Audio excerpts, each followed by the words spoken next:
देख रहे हैं स्टार न्यूज 21, नजर हमारी विश्वास आपका। लेकिन हम उनकी बात को भी मान लें, अगर वो किन्हीं लोगों पर जो आतंकवादी हैं, जो माफिया हैं, उन पर अगर बुलडोजर चलाना चाहते हैं तो हम उन्हें चैलेंज करते हैं कि वो बुलडोजर चलाएं। कोसी की जैसे वर्तमान मंत्री की बाईपास पर 22 एकड़ जमीन है, वहां पे एक सखी बाई किन्नर, उसने गौशाला बना रखी थी। उस गौशाला को वो चला रही थी और उस सखी बाई की हत्या कर दी गई गोली मार के। अब उसकी जो 6 एकड़ जमीन थी, उस जमीन पे किसका कब्जा हुआ, जिसकी कीमत लगभग 20-25 करोड़ तो थी, उसको मंत्री जी ने अपनी जमीन में मिला लिया। अगर आतंकवाद को ही नष्ट करना है तो मोदी जी वहां बुलडोजर चलवा दो ना भाई। जिसने हत्या करके जमीन पर कब्जा किया है, चलाओ बुलडोजर। दूसरी बात और सुनो, ये भ्रष्टाचार की। इस मंत्री का एक नौकर है राजवीर सिंह। राजवीर सिंह के नाम से नरी पे हाईवे और रेलवे लाइन के बीच में 10 एकड़ जमीन खरीदी गई और राजवीर सिंह ने 10 एकड़ जमीन मंत्री के स्कूल को दान कर दी। समझ रहे हो बात? यानी राजवीर सिंह की औकात, जिस पे अपने बाप दादा की जमीन 2 एकड़ नहीं है, उसने 10 एकड़ जमीन दान कर दी। ये भ्रष्टाचार नहीं तो क्या है? उस जमीन की बाउंड्री हो गई है, चला बुलडोजर। अगर तुमको यही कर, अच्छा जो बीजेपी में वो तो कोई नहीं, वो तो सब ईमानदार नंबर 1 के जो है क्या कार्यकर्ता, और जो बीजेपी में नहीं है वो सब देशद्रोही और भ्रष्टाचारी। तो ये तो वही बात हुई ना, हमारा कुत्ता कुत्ता और तुम्हारा कुत्ता टोमी। भाई इसका क्या मतलब हुआ?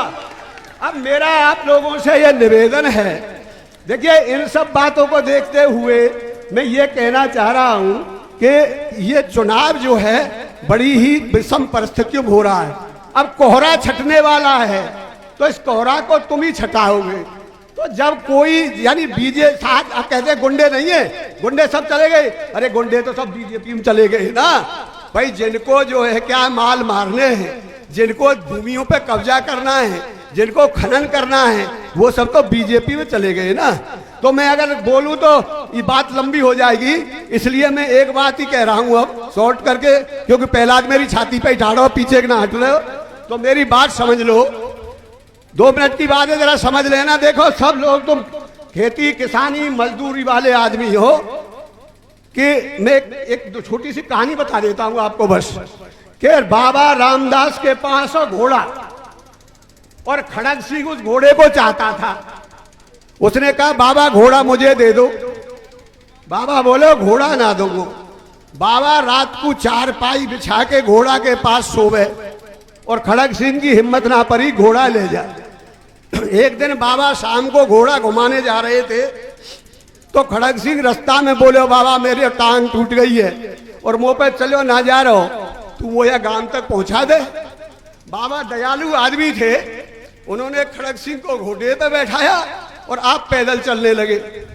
खड़ग सिंह का मौका लाया, उसने रास खींची और छूमंतर, वन बाबा घोड़ा ले जा रहा हूं। बोले सुन खड़ग सिंह घोड़ा तो ले जा, पर एक बात सुन ले। हाँ बोले आगे ते कोई काऊ गरीब की मदद ना करेगा, यह बात है किसी से कह मत देना कि मैं घोड़ा है कैसे छीन के लाया हूं। खड़ग सिंह ने बड़ा सोचा और रात को घोड़े को बाबा के अस्तर में बांध गया। जिस समय किसान आंदोलन खत्म हो रहा था तो ये शख्स, जिसे आप जयंत चौधरी के नाम से जानते हो, इन्होंने तुम्हारी मदद की थी और उस मदद को अगर तुम्हें भुलाना है तो इसको धोखा मत देना और खाली बातें मत करना। आपसे ये प्रार्थना है कि इनको अगर तुम जिताओगे तो तुम्हारा ही भला होगा, किसानों का भला होगा, इस देश के नौजवानों का भला होगा। जयंत चौधरी और इस बेरोजगारी और महंगाई या सब पे बोलेंगी, मैं अपना इतना ही काम करके राम राम साहब।